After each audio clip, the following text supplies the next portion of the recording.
फिरनी आ चार चफेरे बन्नी ते बनेरे कुंडा मेरा किन खड़काया एक मेरा पुत्र परदेसी दूआ इस नूंहां ने सताया।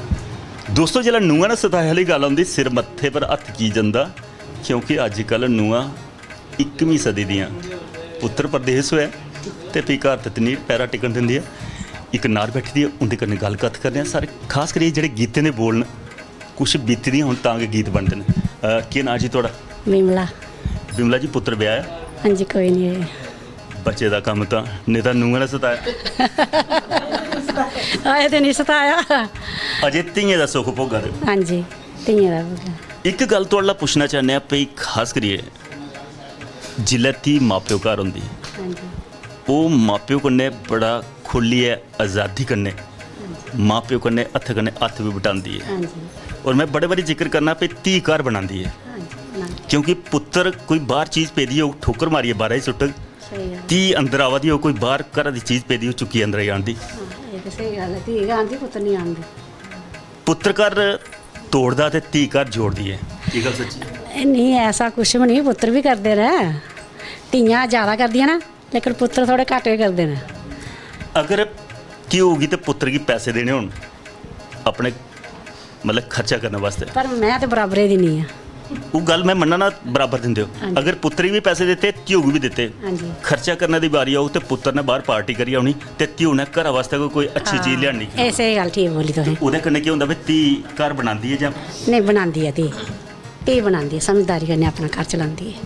ये गल अच्छी है धी घर बनांदी है हाँ जी पर जिल्लै धी कुसै दी नूंह बनदी है ते घर तोड़दी भी उ'ऐ धी ऐसा कुछ नहीं है जेह्ड़ियां बनांदियां ने प्योके घर भी बनांदियां ने ते सौह्रे घर भी बनांदियां ने।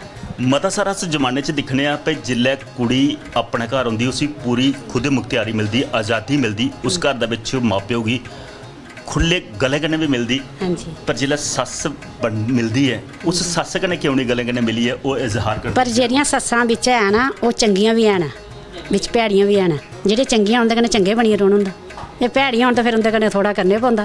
फिर कुंडा खड़काई लैना चाहिदा। हाँ जी फिर करने पौंदा थोड़ा बहुत ज़्यादा नहीं थोड़ा बहुत ते करने पौंदा है। अज्ज घर च ध्यू दा ब्याह जुड़े दा बुआ बनी आई दियां तुस हाँ जी केड़ा गुरमंत्र देना ध्यू गी धी को लगे गुरमंत्र बड़े ने साढ़े कोल समझदार आ पढ़ी लिखी दी है। हाँ एक गल हो रहा आखदे पढ़ी लिखी दियां सीधे तरीके उंगली दा मतलब क्यों नहीं निकले ते फिर उंगल टेढ़ी करना भी हाँ करने पौंदी टेढ़ी फिर नहीं जे सीधी चाल नहीं समझना तो फिर करने पौंदी टेढ़ी भी। पर जरूरत नहीं पौनी शायद कुड़ी पढ़ी लिखी दी नहीं कुड़ी समझदार है साढ़े कोल समझदार है।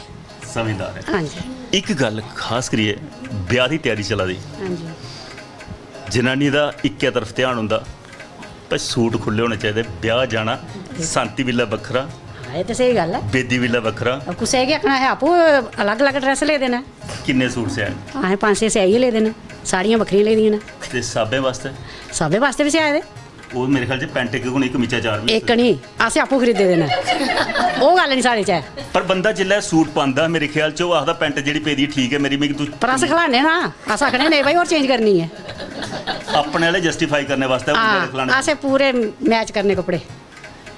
एक जियां होर गल है भई ब्याह च मता खर्चा बंदे दे कपड़े पर नहीं होंदा जिन्ना जनानी। हाँ जी ये सही गल है जनानी पर मता गांदा बंदा की नहीं करता खर्चा क्योंकि अपना गै सिर बंदे ने केह् पाना पैंट शर्ट पानी होंदी बूट शूट ले लियो जराबां जनानियां किन्ने सिरा कोला लेइयै पैरां तक सज्जना होंदा।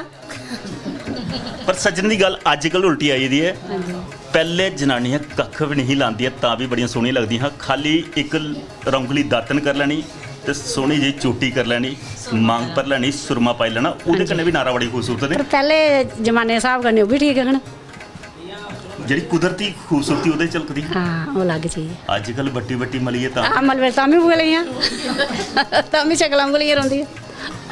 ओह् पराना वेला चंगा हा जां अज्ज दा वेला? नहीं पुराना वेला ठीक।